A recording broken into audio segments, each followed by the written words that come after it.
Hill-Stead Museum in Farmington is an important cultural and recreational resource within easy reach of all the cities and towns in central Connecticut.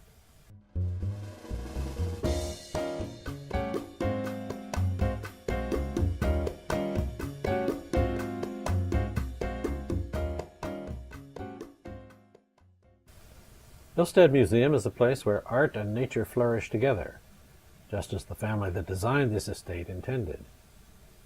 Hill-Stead is a colonial revival house built at the turn of the 20th century and maintained just as it was when the family that built it lived here.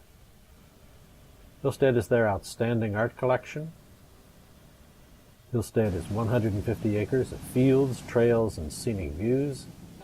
Hill-Stead is May Market and other seasonal events. Hill-Stead is also a beautiful sunken garden, the site of the annual Sunken Garden Poetry Festival. This program and the ones that follow are an invitation to attend this summer's series of poetry and music events. For this series of programs, we have picked readings from the summer of 2016. We hope they will give you an idea of what it's like to spend an evening or an afternoon in the Sunken Garden at Hill-Stead Museum. And we hope you'll join us during our 25th anniversary season in 2017. This summer, Hill-Stead welcomes the following poets. On opening night, we welcome back Billy Collins on Wednesday, June 21st. On Sunday, July 9th, Jamal May and Tarfia Fazula will perform in the garden. On Wednesday, July 19th, we welcome Cornelius Eady, along with the winner of the 2017 Sunken Garden Poetry Prize. On Sunday, August 6th, Mark Doty and Eileen Miles. On Wednesday, August 16th, it's Connecticut Young Poets Day. We welcome our Fresh Voices student competition winners, along with Ocean Vong. People love the informality and outdoor setting of this festival. You can bring lawn chairs or blankets, pack a picnic, or buy dinner and wine from the vendors here.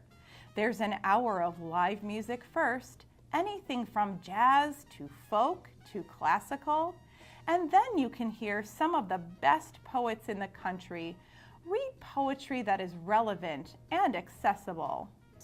One of the country's leading poetry events, the festival introduces audience to U.S. and state poets laureate, Pulitzer Prize winners, and other major American poets in the intimate, informal setting of this historic garden.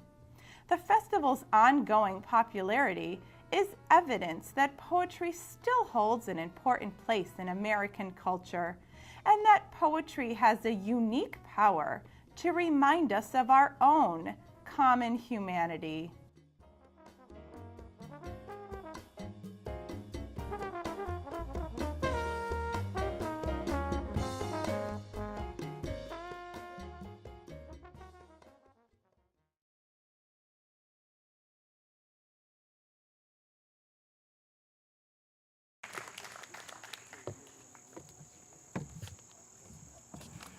I'm back.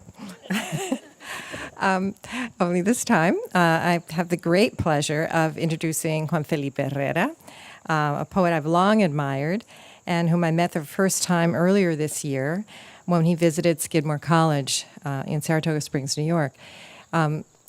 We had a little downtime before one of his other events, and he was in my office, and we had, some kind of literary talk, and quickly it became a sing fest, and we started singing, and that's who he is. He makes you sing. He sings in his poetry, and he sings in person. He can't help it. Entonces, bienvenido, Juan Filipe Herrera. Juan Filipe de corazones. Canta y no llores. Juan Filipe Herrera.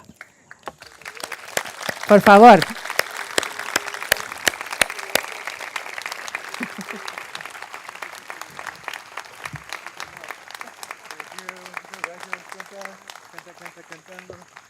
Oh, thank you.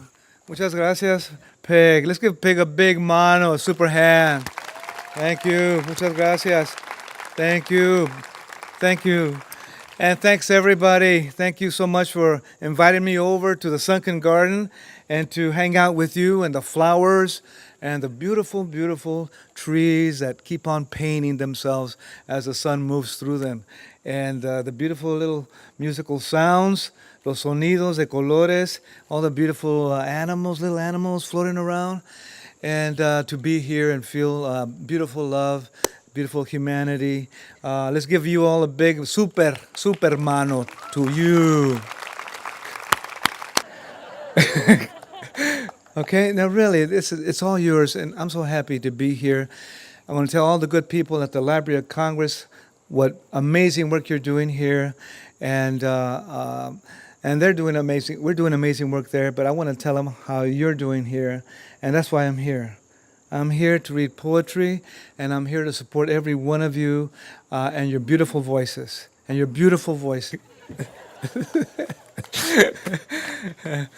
Okay, so we're going to start with a poem called You Can't Put Muhammad Ali in a Poem. You ready for that one? Let's do that one. So here it goes. You can't put Muhammad Ali in a poem. If you did, it would knock you down. Remember Sonny Liston? And if you were still standing, you would have to bust out. Remember the march in Washington? Of your shaken, vaulted, poor thinking self. Oh, yes. Everybody say, oh, yes. And change. Everybody say, that's right. This big old world. Everybody say it. Say it. This big old world. And change. Everybody say, that's right. And if you did, everybody say, yes, you would have to battle with words and rhymes and body and time for your new idea. Everybody say, did you hear that? And propose. Everybody say, what?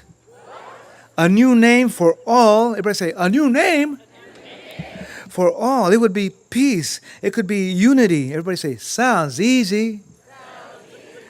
But this poem cannot provide this or contain this word. Everybody say, watch out. Here it comes. And it's going to sting like a bee. A big hand for you guys. Big hand.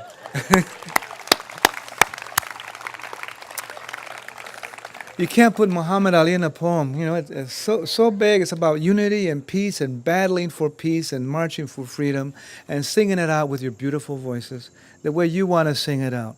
The way you want to sing it out.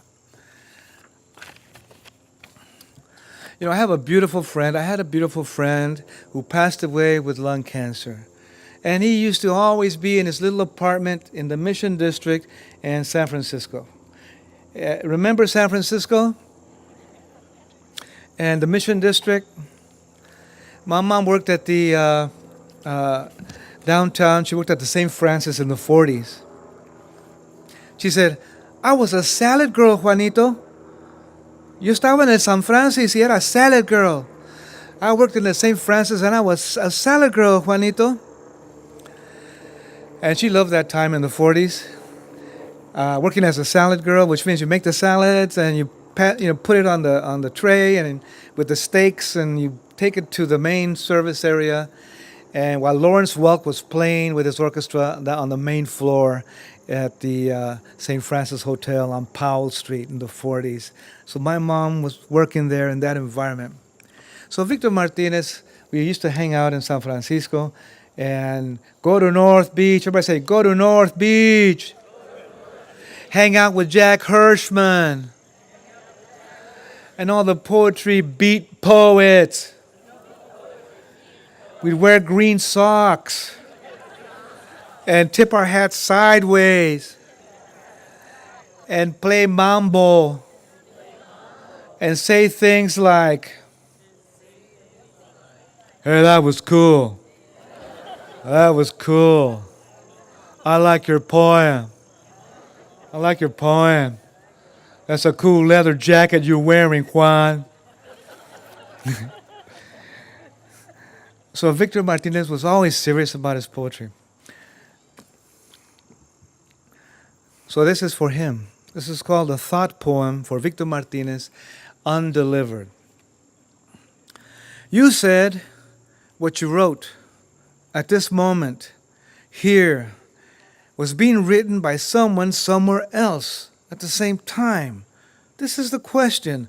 Some country, some town on stilts, in a broken concentration bus or a polished make-believe desk, a cheap, jungled-up clinic, an empty one, no supplies for the sickly, aged children deep in the rain-soaked, burnt tree forest, slapped-together hut, smoked with holiness, with festered branches and malaria strings, just maybe a promotor school, that short snout bus that takes us to a new arrangement. You said that.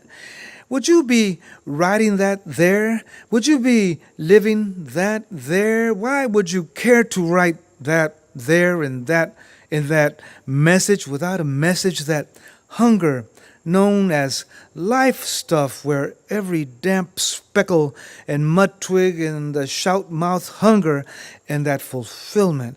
I do not know. Knowledge, let us call it that right now. What else could it be? Could it be that this gut water inside, burning its alphabet incomplete, calling for something? You and I have bread. Is it bread? Is it ink? Is it simply placement? The empty yellowing office floor across from my 15th floor as I tiptoe into the edge of it all. Tomorrow I read at the university. I stand up and read.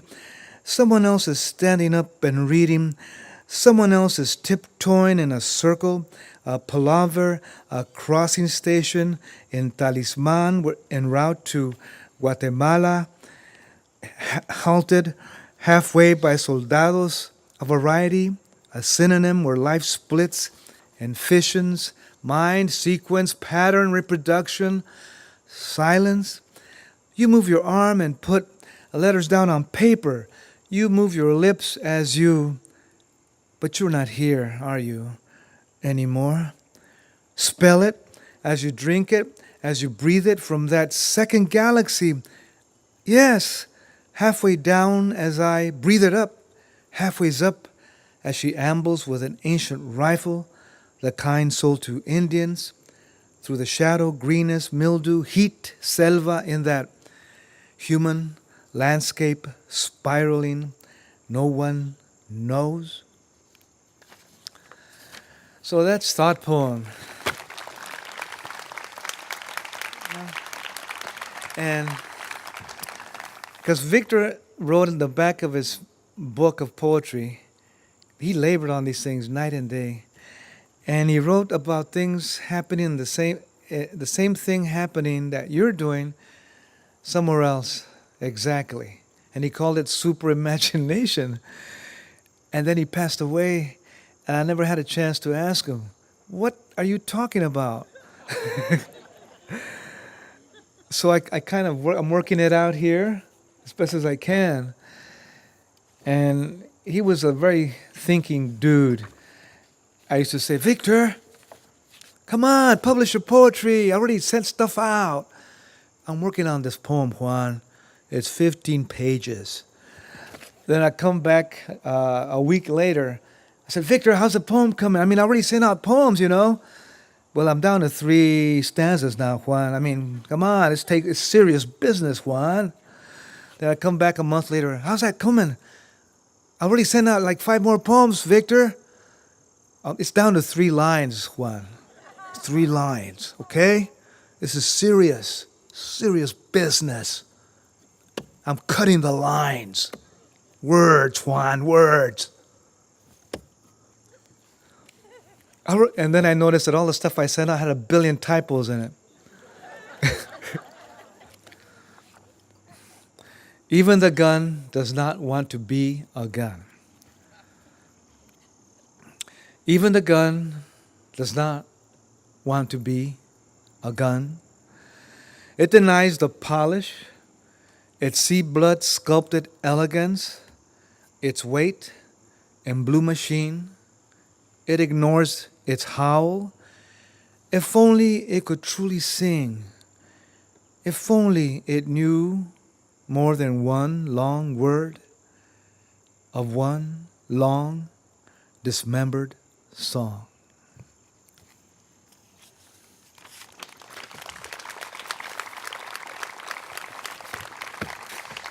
Thank you, thank you. Right? I don't think guns want to be guns.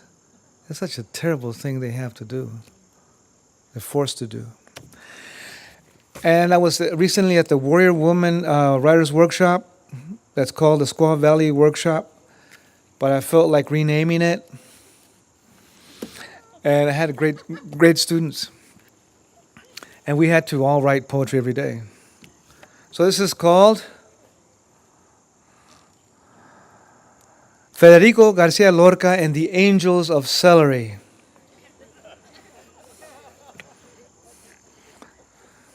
And this is dedicated to Imanol, who's from Spain, and the great Garcia Lorca.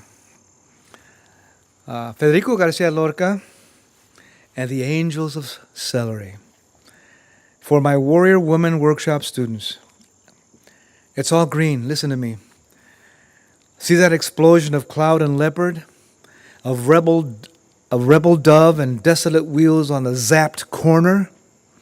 You can sew it in, here, with 60s buttons and paisley patch and an asparagus wig from Ginsberg's supermarket. Remember Whitman in there? That's him. Call the bloody bull decorated in moon love and jasmine and afternoon clocks. Call, please. You must do it. You must do it now. You must. See this in La Plaza de Viges, where Mama Rumba was born, and her castanets of future sands and revolutionaries, and her belly timing the cosmos of blacks and Spaniards. So we are here now, Federico. We are scrubbing the ancient palaces with your angels of celery, your neon-headed, ragged Andaluz and Afro-Cubanismo and Afro-urban hip-hop checked beat cemetery walker. Put it here with your ecstasy bodies of lily-shaped horns and bloody daybreak. That's what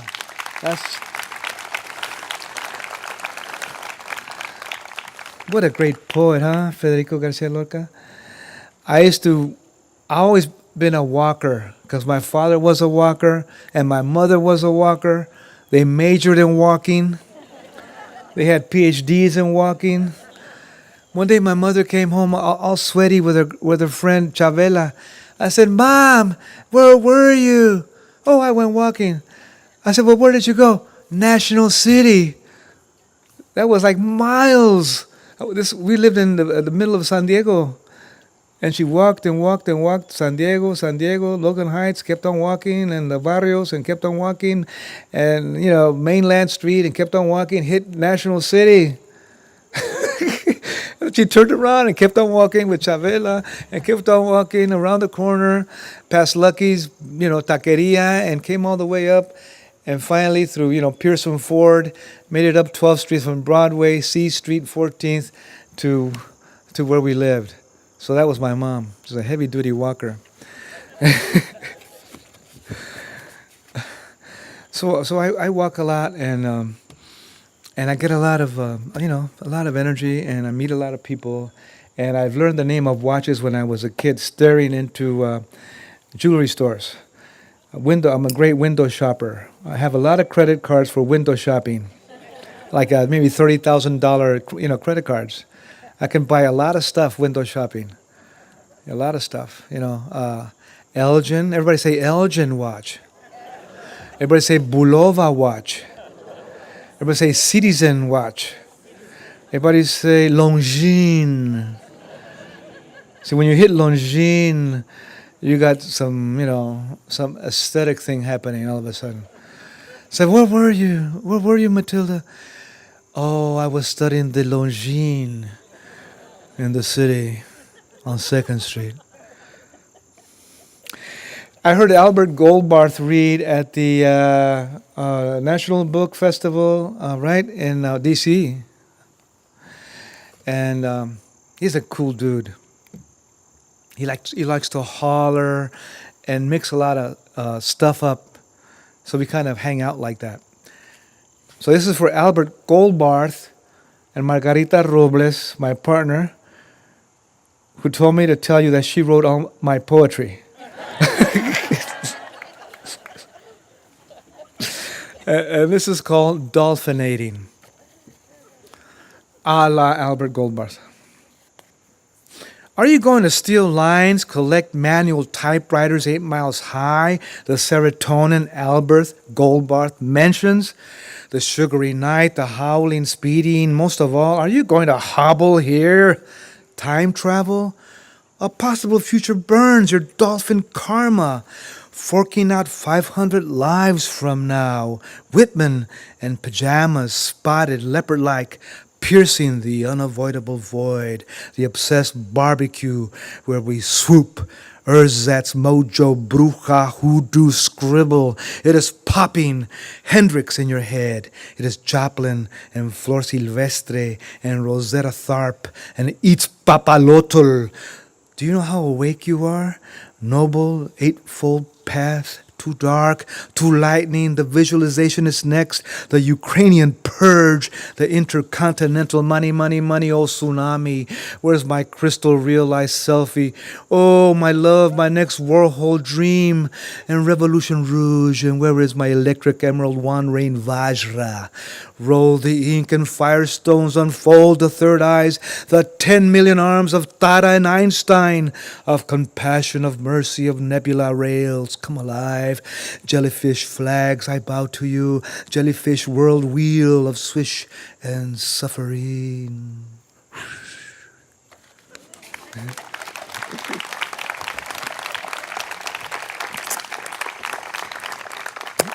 I got stung by Albert Goldbarth. That's how I wrote that poem. I got stung. Albert Goldbarth stung me. He's a great guy. He dressed in black with a sombrero. I dressed in colors and a sombrero. My mother's name is Lucha. Your hands, my hands, kindnesses, dances, silences, sitting, you and I, El Paso, Texas, Segundo Barrio, Juarez, 1918, 1936, in gypsy dress, actress, you sing, I sing, we sing, lullabies of old, this, now, lines, now, my birth, heart, now, life, all life, now, I bow to you. As I travel, and as you and I travel, as our children travel, and our families and ourselves on our own, big things have been happening, right? Very painful things have been happening. And they're hard to even talk about. They're hard to deal with. And they're hard to solve. We're so far away from them, or perhaps we're too close to them. But we can express ourselves. We can write. We can say a few words. And we can sing a little bit. And we can also embrace ourselves. So I'm encouraging everyone to, when these things happen, and they seem to be happening quite a bit, I want you to write a little poem, which means I want you to write a few words. Whatever comes to your mind when you hear about these things, just write a few words. And that's good. It's going to be great. It's going to be healing. And then you can give those words, you can share those words. You can share those words. And that you can do. And that we can do. Don't you think? That we can do. That we can do. If we want to take it further, we can take it further. But we have to begin with our very own self.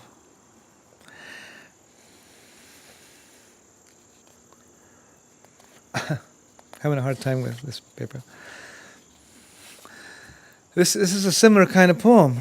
This was very shocking. You remember what happened in Dallas. It was very shocking. And we must strive at all times to include everyone.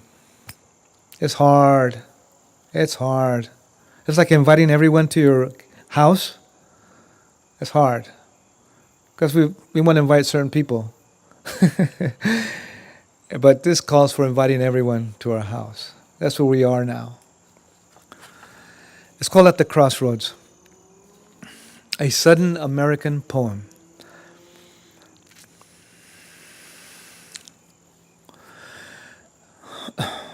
Rest in peace, Alton Sterling, Philando Castile, police officers, Brent Thompson, Patrick Samarripa, Michael Crow, Michael Smith, and Lorne Abrams, Dallas, and all their families, and to all those injured. Let us celebrate the lives of all as we reflect and pray and meditate on their brutal deaths. Let us celebrate those who marched at night, who spoke of peace and chanted Black Lives Matter. Let us celebrate the officers dressed in blues, ready to protect. Let us celebrate the departed as we did not know them before. Their faces, bodies, names, what they loved, their words, the stories they often spoke. Before we return to the usual business of our days, let us know their lives intimately. Let us take this moment, and impossible as it may sound, let us find the beauty in their lives in the midst of their sudden and never imagined vanishing. Let us consider the Dallas shooter. What made him? What happened in Afghanistan? What flames burned inside? Who was that man in Baton Rouge with a red shirt selling CDs in the parking lot?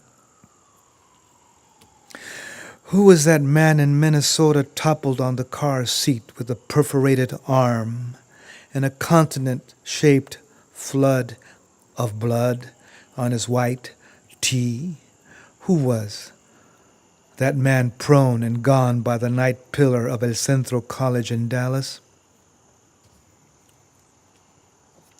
This could be the first step in the new evaluation of our society. This could be the first step of all our lives.